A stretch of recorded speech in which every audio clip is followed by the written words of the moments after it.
Welcome to all those who come to hear my tales. Tonight, we're taking a different turn from our cryptid tour of America. And we're looking up to the sky for some unidentified flying objects. That's right. Not only are we going to travel to the state of 10,000 lakes, which is actually more like 11,000 plus lakes, the home of hockey, of the bald and American eagle and their freedom soaring the skies, and not to mention home to a pretty famous singer known as Prince. That's right, friends. Tonight we travel to Minnesota.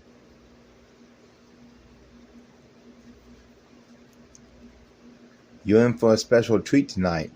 Not only do we have a UFO sighting from a deputy sheriff,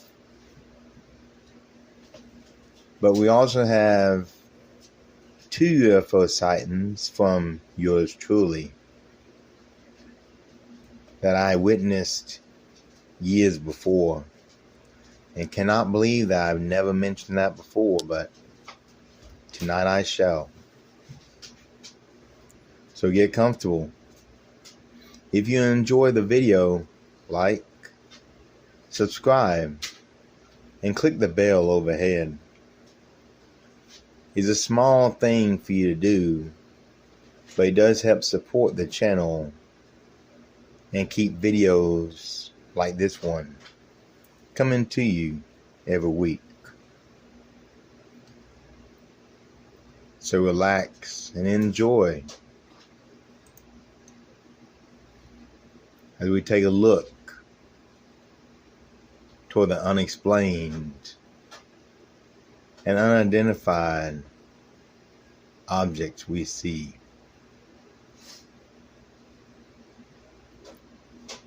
Minnesota lawman Val Johnson was attacked by a UFO.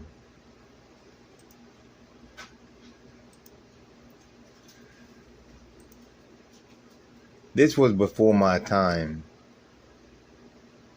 but my father were close friends with a Marshall County deputy sheriff named Val Johnson. He had a most peculiar tale that made him famous, but also drove him from fame as well. At 1:40 a.m.,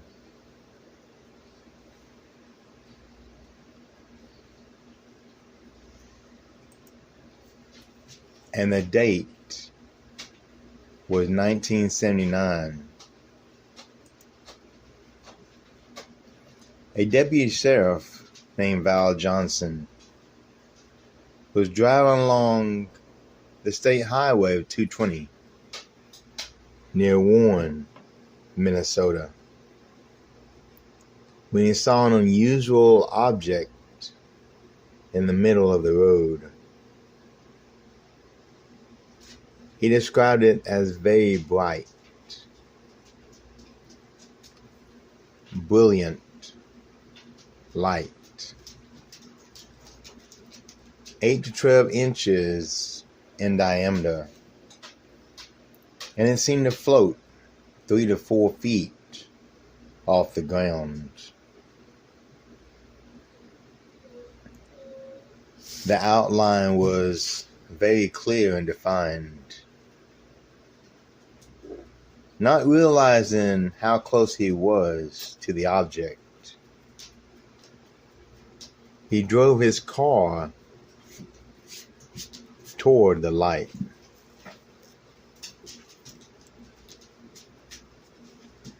That's when everything went black. He described it as entering his car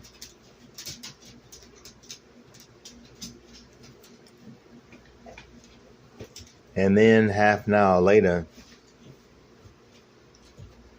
he was in a ditch.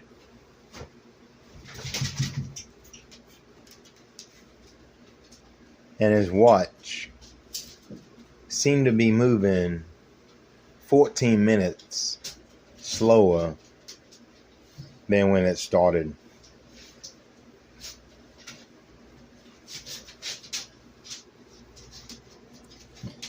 He had slight burn marks around his eyes despite the incident being early in the morning.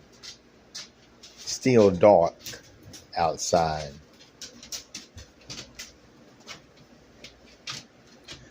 The windshield was smashed. One of his headlights was also damaged.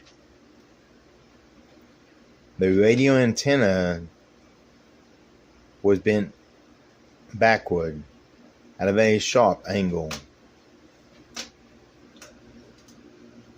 And as mentioned before, the watch and the clock on the dashboard now ticked 14 minutes slower.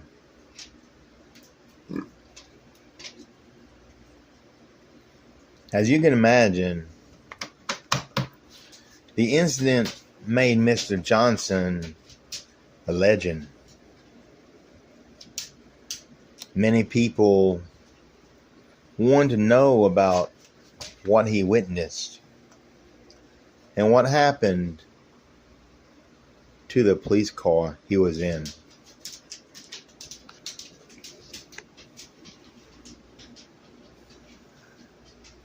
Like most people, he enjoyed the fame for a while.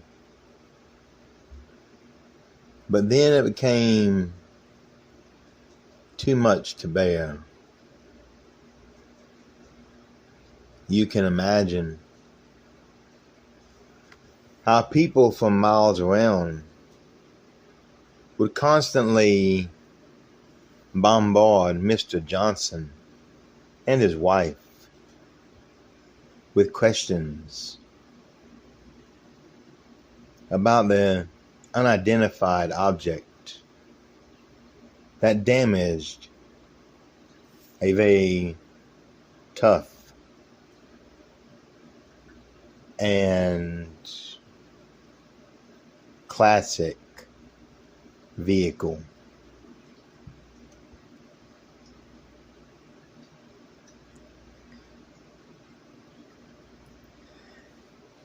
The experience that would have shaken up most people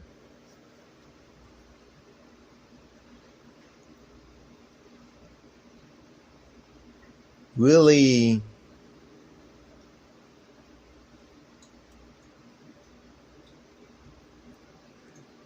didn't take quite the same effect on the Johnsons.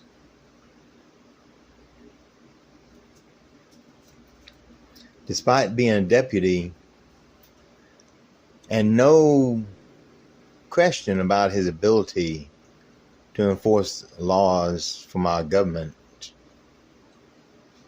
the Johnsons moved with only a letter and no address written to his peers.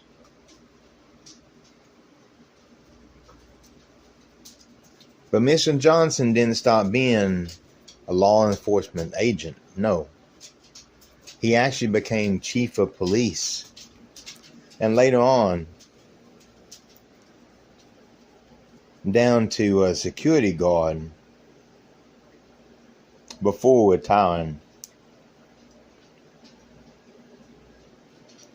But he never forgot that light that changed his life forever. That made him famous. Yet also made him hate such attention from others. Oh, he still gets bothered with questions this day. But he's done talking about it. And after a while, the interviewer realizes he's wasting, or she is wasting their time with Val Johnson.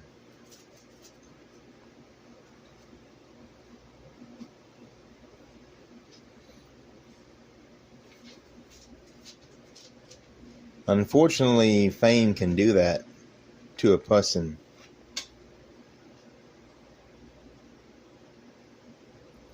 Some of us prefer to not be in the spotlight. And when we are in the spotlight,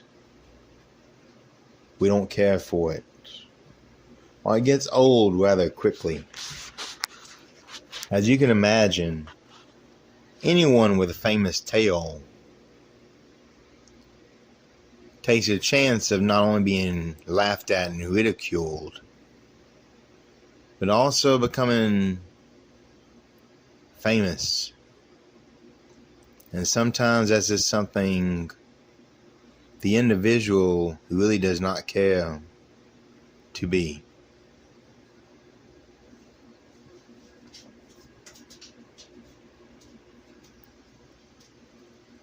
Phantom lights in the nighttime sky. When I was younger, maybe around 10 or 11, we had cattle that my dad rented a place in the country to keep the cattle at. He had a friend of his watch over the place because we lost the land we had that the cattle were on. It was not a big place, maybe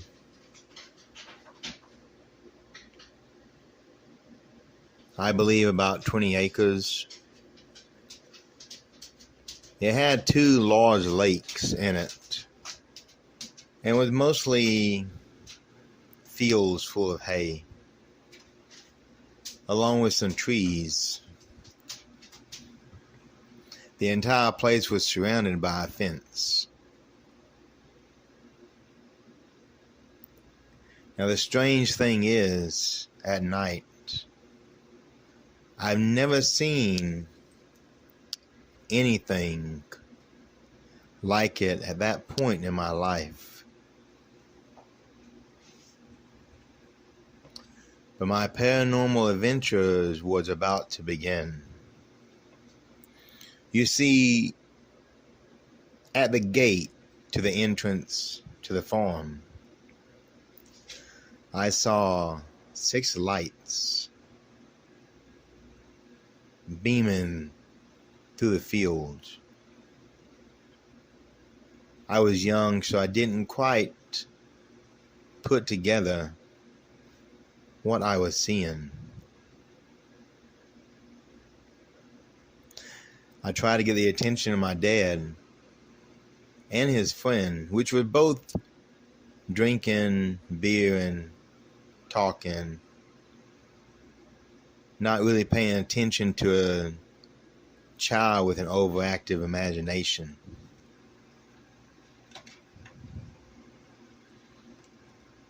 But my heart froze that night.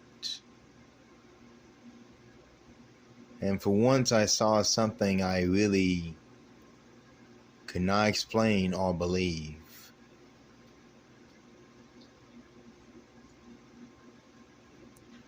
It was a stream of lights And the lights rose up. And they rose up higher in the sky until they were gone. No noise. No woo. Jump into hyperspace. They simply disappeared.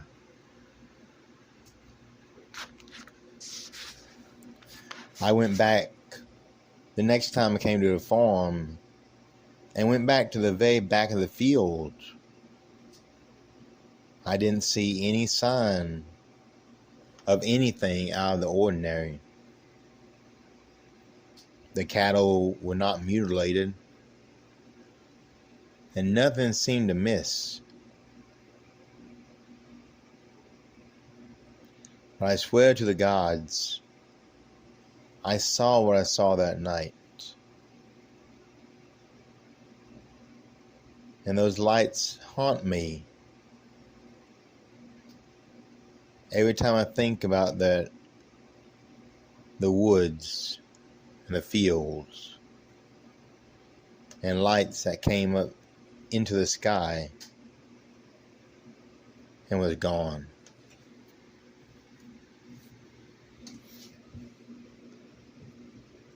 That would not be my only experience with UFOs. As my next tale will explain.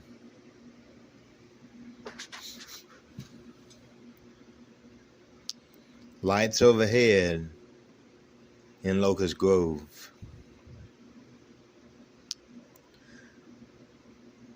Locust Grove, Georgia is a small town. It's blossomed over the years, as most towns have, but it's still a very small town. They even have a wildlife sanctuary there called Noah's Ark. I used to drive that way going home when I lived with my brother in Jackson. I looked up in the sky and I saw these 3 or 4 lights making almost half a circle in the sky at night. I didn't think anything of it. There were people out. It was a warm autumn night. So I drove from Locust Grove down to Jenkinsburg, which is only maybe 5 miles apart. A nice 15-minute drive. I kept glancing up. And what I thought was a radio tower stayed with me in a nice half circle. The 3 or 4 lights lit up. It was at night, so I really couldn't see an object, just the lights in the sky. And after a few minutes, I realized this is following me.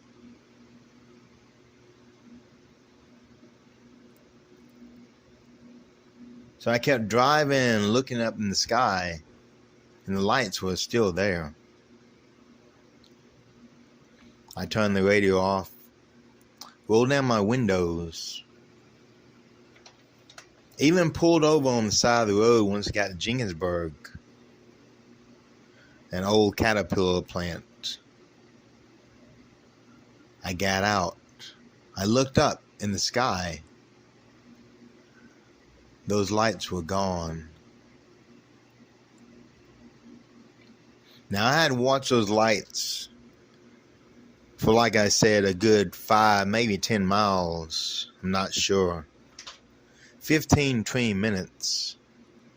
I saw those lights follow me. never changing, never moving, in the same position in the sky, even though I was driving down the road.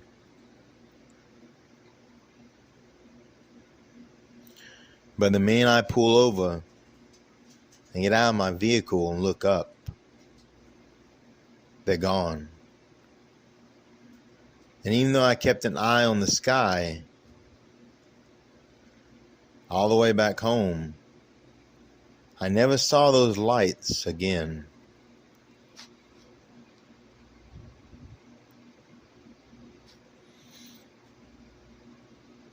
Nothing weird happened. I got home and got a good night's sleep.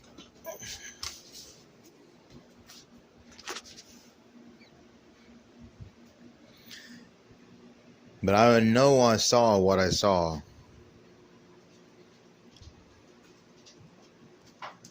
All I can say is it was a UFO. Because I could not identify the lights in either situation.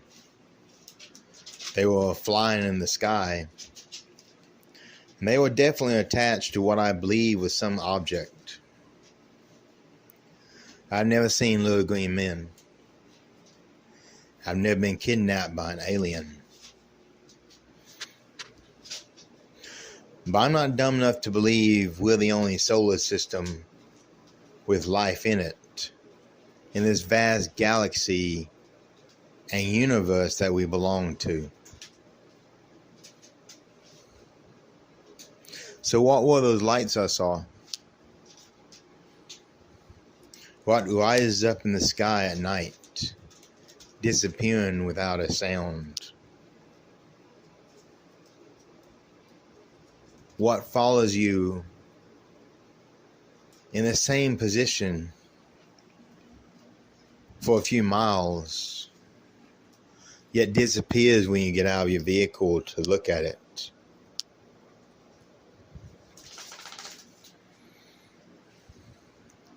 All I can say is, I know we're not alone, and we have strange things here on land and sea. Apparently, we have strange things in the sky as well.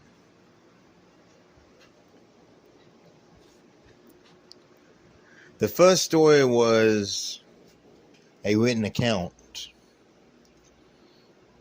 And you can look up on the internet and just look up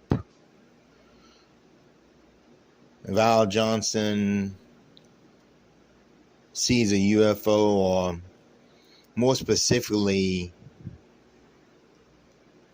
Marshall County deputy sees UFO. The other two you won't find on the internet because I saw them. I swear to you, I've seen them. And I stand by that.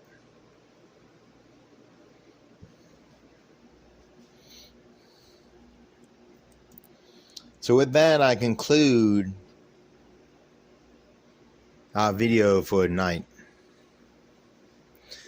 Do come back next week as we explore the Mississippi and see what kind of creature, cryptid, ghost, or yes, perhaps even aliens, haunts that state.